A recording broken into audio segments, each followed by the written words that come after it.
Hello again. I'm Braddock Supervisor John Cook.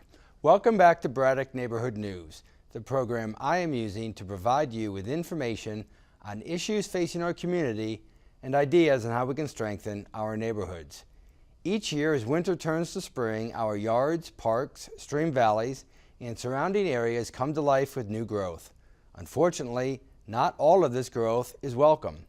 There are a large number of invasive species that threaten to take over healthy land, both public and private. Fortunately, there are organizations who are able to help us nip this problem in the bud, pun intended of course. Joining me are Aaron Stockschlater, Invasive Management Area Coordinator for the Fairfax County Park Authority, and Adria Bordis, Senior Extension Agent for Virginia Cooperative Extension. Aaron, Adria, thanks for coming on the show, and thank you for all the work that you do for our environment and our parks and helping people with their homes. But some people might be listening and say, what is an invasive species? So who wants to help us out? Aaron? Sure, I'll start. So an invasive plant is a plant that comes here from a different part of the world. And when it arrives, it has no natural predators. Nothing eats it or really uses it because it's not something that it's used to, it's evolved with. So it grows unchecked most of the time, and it can take over natural areas, and that's something that we're looking to avoid here in Fairfax County. It can really mess up the ecosystem, right? Because if you don't have the right plants to feed the right animals, then everything kind of starts to get messed up. Exactly. So what we're looking for is a high level of diversity, both in plants and in wildlife. So invasive plants, they tend to form what we call monocultures, where you have just one plant taking over. And that lowers the plant diversity, and that in turn lowers the diversity of our insects, our birds, and our wildlife. Yeah, you know, bugs and birds and animals are picky eaters. They really are. They don't just, any grass won't do, right? No. You know, invasives, there are also insect invasives and also plant disease invasives, like emerald ash borer that the county's been dealing with for a while, and then also sudden oak death that we have heard a little bit about in the news, but we don't have in Virginia. Right. So some of our invasive insects will come in on firewood from other locations, so that's why we try to tell people if they're going on a camping trip and as the weather gets warm to just get firewood at that location where they're going to be going to and not travel with firewood. It's a good point, because we know bugs bore into the wood, and even to go from here to the Shenandoah Valley, that's a different ecosystem, and you're going to be bringing bugs one way or the other that you really don't want. Yeah, a lot of invasives are just spread by people, and I think that humans are the biggest culprit at that. All right. Aaron, what kind of plants, what are the popular plants that are invasives that we don't want people to plant across their backyard? Well, there are several very popular invasive plants that people plant for horticultural purposes. Some that you might recognize would be English ivy, which people plant as a ground cover, but unfortunately it doesn't just stay on the ground, and when it grows up trees, it will eventually cause that tree to die, and that's something that we're looking to prevent. Another pretty popular invasive that you see all over Fairfax County is bamboo. People sometimes plant bamboo as a privacy screening, but that bamboo, it takes over and forms these monster groves, and it's very, very difficult to remove. And if you've ever seen a bamboo grove, you know how thick they can be, and it's really impossible for anything to thrive in that type of environment. And interestingly, one thing that is not invasive, but none of us like, is poison ivy. So let's just get that out of the table. Why is poison ivy okay? Thank you for bringing that up. That's a really good question. Yes, we get that quite often. Poison ivy, as you mentioned, is a native species, and even though it's irritating to people, it's actually a great source of food, especially for our migrating birds, because it has very nutritious berries on it. So we're not asking people to plant poison ivy in their yards, no, just to make that clear. But not at all. What we don't want is people to plant English ivy. Because that will not only choke their own trees, but once it gets started, it'll go into your neighbor's yard and the park behind you and everything like that, right? Exactly. Right, right. We'd like to educate people on planting in more native plants, and when they go to the garden centers, they can ask for native plants instead of going and buying the same thing that their neighbor has, going and looking for plants that are native to Virginia. And Adria, another thing about native plants is that they are they're built to grow here, right? That's why they're native, so they should be easier to take care of. Sometimes they're easier to take care of. They should be. They're adapted to the climate. They're grown here. A lot of times people sometimes are not as happy with native plants because they're not this beautiful flowering plant where they're good for the environment. They're going to grow well in our soil. They're going to cause less erosion problems and less pest problems.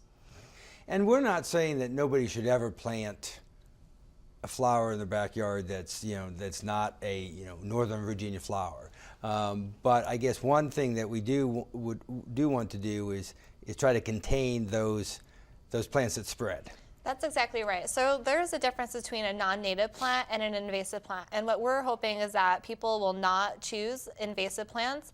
And when there is a choice that they will choose a native species to Virginia, there definitely are native species that have all the same great qualities that many of the non-native species do. Just they might take a little bit of research and a search to find them. But people can help with that, right? If you go to your nurseries, or you can call the park authority, I bet, or the extension office, and you can get an idea of what kind of plants are better for your yard and better for the environment.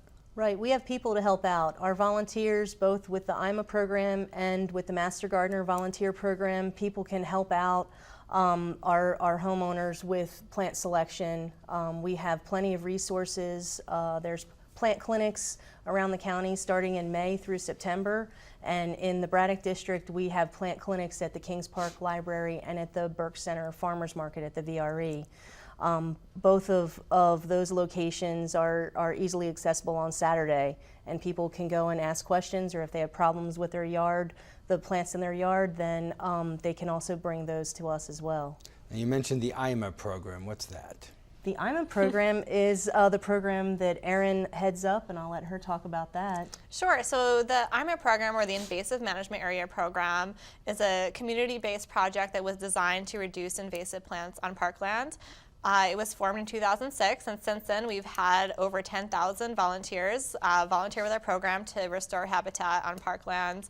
And they've donated over 25,000 hours and removed hundreds upon hundreds of bags of invasive plants. And we also replant with native species. So it's a great opportunity for people to get outdoors and connect with their local parkland and restore some habitat. We have a lot of kids, youth, scout groups, community groups do this in our parks, and it's important because these invasives, when they get into the parks or stream valley, they sort of have free reign and they just go, and go. And so that's a way that people can help out the general environment. That's exactly right. So we had mentioned earlier people planting invasive species in their yard, and in their yard they might be able to keep them in check, but once they escape into parkland, there's no one there visiting it every day to make sure that they're kept in check, and before you know it, they've taken over, and IMA is necessary. Yeah, and then we all know that English ivy especially, it never dies, it seems, and it spreads, and you're right, since it's a vine, it will go, it for some reason won't stop at your fence. It doesn't respect your boundaries. The invisible fence for the dog doesn't stop it, and it goes right into the park. That's for sure. And that's a big deal. We talk about parks, but if your lot backs to a park or stream valley as opposed to somebody else's lot, you especially need to really take responsibility for not letting invasives get into the park. I completely agree with that. And we would have a huge decrease in invasive species if people would make educated choices about what they plant in their own yards. And then the other problem we have is when people go out all day and do all that yard work, and then they dump the stuff they've pulled up. Like you say, you watch this show and you say, I'm going to pull up all the English ivy in my yard, and then they go and take it and dump it next to the road or into the park. And it's not dead yet. So then what happens? So unfortunately, encroachment is a huge problem in many of our parks, and that happens when, like you said, people take their yard debris and dump it in parkland. And many of the times I find that it's not them being malicious. They think that they're composting, and that's actually correct. But what happens is there's often seeds in what they think they're composting, and those seeds spread into parkland, and oftentimes there are invasive plants mixed in with their leaves or any other yard debris that they put in parkland. So we always encourage people to dispose of anything in their yards correctly and put it out in front of their house instead of out back. Right. Adria, you had mentioned the Master Gardener program. Let's talk a little bit about that. Well, the Master Gardener program is also a specialized volunteer program where we provide training, and the Master Gardeners give back a number of hours, volunteer hours, to the community. We have many volunteer opportunities, but one of our major focus is the plant clinics during the growing season, where people can bring questions to those. Throughout the county, we have them at farmers markets and libraries. And if we're not able to answer the question there right away, we also have a diagnostic lab, and we can send the samples to the diagnostic lab, and we send a report by email within a week with recommendations on how to get rid of the problem. And if pesticides are recommended, we also give a plan for the homeowner to do as well. And that's all through the Cooperative Extension. Mm-hmm. And so folks can have a place to call, as well as any nursery, and Park Authority as well. Aaron will help out. Yeah, we'll definitely help people out if they have any questions pertaining to parkland, or we also try to help out if they have questions about what they could do to be more responsible about their plant choices on privately owned land as well. Well, let's talk about gardening a bit. It's not easy, as we know when we dabble in it. What are the challenges in this area with having a good garden in your yard? Well, I think some of it is weather and time, that people try to outbeat weather challenges. We are at the most northern point for a lot of southern plants, and we're at the most southern point for a lot of northern plants. So we're kind of in a transition zone where we are here in Virginia, and we have a lot of challenges that way. We have insect problems and weed problems in our yards. So weather, humidity, too much rain or too much snow, we get it all here. I read a book one time that said that the Washington, D.C. capital area is one of the most challenging places to be a gardener, just because of the weather on itself. No kidding. See, we all have an excuse now Yeah. when gardening is hard, that it's not our fault. Also time. I think people don't realize that it does take a lot of time. In our day and age of technology, we expect immediate results, and sometimes being a gardener is a lifelong challenge, and that it is a lifelong experience, and so a little bit at a time is what I tell people. Let's talk a bit about how we physically remove invasives. You want to pull them up. You don't want to use chemicals if you don't have to. Why don't you guys tell us a little bit about, somebody says, okay, Saturday I'm going to go out and pull up all the ivy out of my yard. How do you do it? Sure. Well, the first thing that we would recommend they do, especially with ivy, is they cut it around the base of the tree. You don't have to worry about pulling it off the entire tree. It'll fall down on its own in the wind, and once you've disconnected it from its roots, it's going to die. The next thing we recommend doing is creating what we call a donut around the tree. So you start peeling it back around the base of the tree, and just continue rolling it back and pulling it out by the roots. And after you pull it up, you want to make sure that you put something back down, because all that soil will now be exposed. So definitely put down some native species or a native seed mix. Right, and you have to remember, cutting it, just if you cut it and leave it, it just grows back. So you got to pull it up. Right, so especially anything that has seeds on it definitely needs to be bagged and go out with your regular trash, because we don't want to be spreading invasive plants by those piles. But more importantly, if you're going to work all day on Saturday, you don't want it to all grow back quickly. That is true. That would be a giant waste of time. Yeah. So let's talk a little bit about why we try not to use chemicals. Well, we have a lot of watersheds in Fairfax County, and more importantly, our watersheds all flow into the Chesapeake Bay. So using chemical fertilizers and pesticides eventually will end up in the Chess Bay, and what we're trying to do is recommend people using cultural methods, sanitation, cleaning up some of the problems that they have with invasive plants without the use of chemicals. We really need to preserve the resources that we currently have in Fairfax County, and trying to reduce the amount of chemicals used on our land is really important. Now, we do sometimes use chemicals for bugs. I guess you call them insects. I call them bugs. But and so why is that okay or not so bad? And what chemicals do we use? And why is it sometimes a good idea? Well, you know, when I talk about pesticides to homeowners, I often say to them, you have to really weigh the good and the bad. Are you willing to tolerate a certain number of insects, and then you get to a certain tolerance level, and then it's time to bring in the big guns and use some chemicals. If you're able to manipulate plantings or some other thing to avoid those insects coming in, you can avoid using pesticides. But there are times where pesticides are warranted.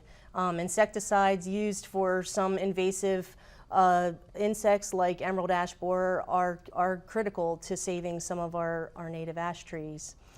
And Aaron, we use chemicals sometimes in the parks for those purposes. I wanted to point that out, that some of the invasive plants can definitely be removed by hands, and we see great results with manual removal. Unfortunately, some of them we don't see the same results, or they're literally impossible to remove by hand, like those groves of bamboo that I explained about earlier. Bamboo is tough. It is very tough. So sometimes, like Adria said, you do have to pull out the big guns, and it's really a cost-benefit analysis where the benefit of removing the bamboo and using an herbicide to make sure it doesn't come back is really outweighing the cost of using that chemical. So what's the good time of year to go out and pull up your ivy and other things? Well, I have great news for you because you can pull it up year-round. So some of the invasive plants, like English ivy, and there's several others that are actually evergreen, so you can see them in the winter. And with IMA, we actually focus on them in the winter because they're much more visible, because most of our native species are brown for the winter. So we can focus on the invasives that are still present.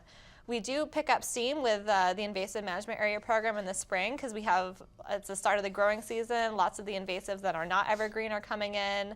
So the spring is definitely a good time to get outside. It's still cool. It's not 110 degrees out. So we definitely encourage people to come out in the springtime and volunteer with IMA.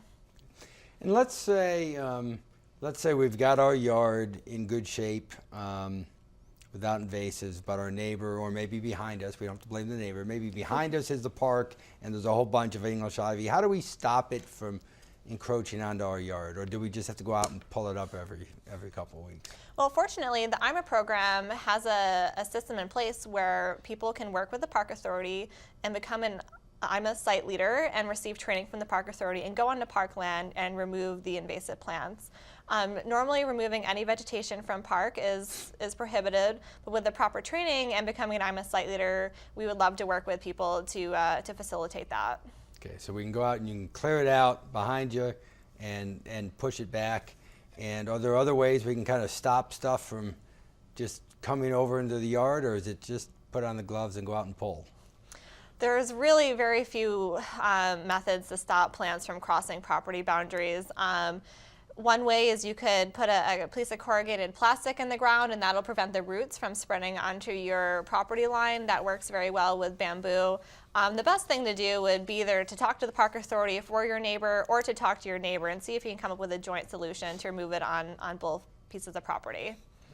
What about arborists? You know, arborists, of course, experts in trees. When should you have an arborist come and take a look at the trees in your yard? Well, I always try to tell people if they have questions about their trees, or if their trees might seem like they are a hazard, to contact a certified arborist. And you can find a certified arborist by going to a website called goodtreecare.com. And people can put in their zip code and find a certified arborist that way. The International Society of Arboriculture certifies arborists professionally. They have to keep up their CEU credits, and it's really important to ask someone if they're a certified arborist, if they're going to work on your trees. Because a lot of times people do incorrect practices with their trees. They may top them or prune them incorrectly, or they may have grown too large for the homeowner, or overshadowing their house. So it's really important to get a professional on site. Right. Okay. How do Park Authority Cooperative Extension, we've talked a lot about your organizations, and you guys work together a lot, so talk a little bit about the partnership. Okay. Well, Erin is a wonderful, wonderful resource for me because she knows a lot about plant identification when it comes to invasives. And oftentimes I get questions through our lab about plant ID. And if I've exhausted my resources locally that I have, my library, I will contact Erin, and her staff helps me. Wonderful partnership there. And then also with the Park Authority, we have our Green Spring Master Gardener program out of Green Spring Gardens Park, which is a Park Authority location. We have about 135 volunteers at that location. We have other partnerships, small here and there, but we really help each other out on the insect and plant ID. And Aaron, the parks are always looking for partners. That is true. The Park Authority owns about 24,000 acres, and that's a lot for us to manage. So whatever help we can get working with fellow county agencies, we're always looking for partnerships. And what should people do? We've talked about invasives, you know, how to get them out of your own yard, but if you're seeing them, maybe you walk in the park every day and you're seeing, you know, a stretch of ivy that's growing, who do you call? How do you report this? Sure, if a citizen sees invasive plants on parkland and they would like to become an IMA site leader, they can contact me or anyone in my office who will put them in touch with me, and I'd be happy to work with them on identifying the plants that they're seeing and working with them to become an IMA site leader and get those plants removed. We really do want to encourage people to volunteer, to come out and help with the parks and the stream valleys. We have a lot of land, but we also have a lot of volunteers. And talk about, it's fun, right? You can get some exercise and It's a lot of fun. And It's a lot of fun. get together with other people. So talk about the experience of a day cleaning out a stream valley. Sure, so most of our IMA work days are 2 to 3 hours because like you said, they are hard work and we don't want to exhaust people. We supply all of the tools, we supply gloves, we just encourage people to come dressed to work outdoors, so no flip-flops or anything like that. At the beginning of every IMA work day, they'll learn a little bit about the ecology of the area that they're working in and what plants they're going to be removing. And we also do quite a few native plantings in the spring and fall too, so we talk a little bit about why those native plants are important in restoring that area. So we have a lot of students that come out and work with us, and a lot of them come back. And so that has to say something about how fun our program is. And so how do you find out, you know, if you want to spend a day doing an IMA work program, how do you find out about it? Well, the best way would be to visit our website, which will be showing at the bottom of your screen. And we have more information about the program on that website, as well as our calendar, and people can view and also sign up for all of our events through that website. Great. And Cooperative Extension, happy to take volunteers as well. Of course, we are always happy to take volunteers for our Master Gardener program. They can contact us at our Master Gardener help desk if they're interested for more information. And I also think that you'll have our website up on the screen as well. Master Gardener volunteers help me throughout the season and throughout the year with programs, and we do not only the plant clinics, but also a program called Virginia Healthy Lawns Home Turf, which Master Gardeners will go to your home and measure your lawn and help you with your fertilizing strategies for your lawn as well. We have a lot of different other programs like Ready, Set, Grow in the schools, but if you contact us, we'll put you in touch with what your likes and dislikes are. So.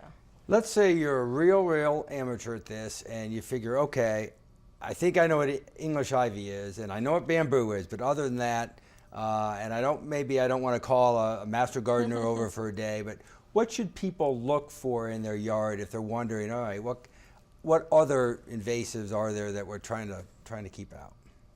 I think people could look for really aggressively growing plants. Sometimes plants that grow incredibly fast during the growing season are not native to our area. That's Is that what you? Yep. So if you're doing well, there's a problem. Yeah. Right? Yeah, you could say that, yes. Yes, for sure. What other signs should we be looking for a healthy lawn or a healthy park? Well, as I mentioned earlier, some of our invasive species here in Northern Virginia are green year-round, and that gives them the competitive advantage over our native species. So if you're seeing green in the winter, there's a fair chance that it may be non-native invasive. So we're all going to go out and we're going to check our yards and check for invasives, and then we're going to help out on a Saturday. with the IMA program, and then we're going to call our master gardeners to come and help us have a non-invasive, natural, healthy yard, and that'll be a good thing. And I'd love to talk further, but we're out of time. I want to thank Aaron and Adria for coming on the show to talk about invasive plant awareness and what we can do to help control these species from literally choking our natural vegetation. There are many ways that you can help, so please consider getting involved. I hope you've enjoyed this segment of Braddock Neighborhood News. Thank you for watching. If you have any questions, comments, or other needs, please contact my office at 703-425-9300 or email braddock@fairfaxcounty.gov. Tune in next month for another edition, and please remember to look for ways to volunteer.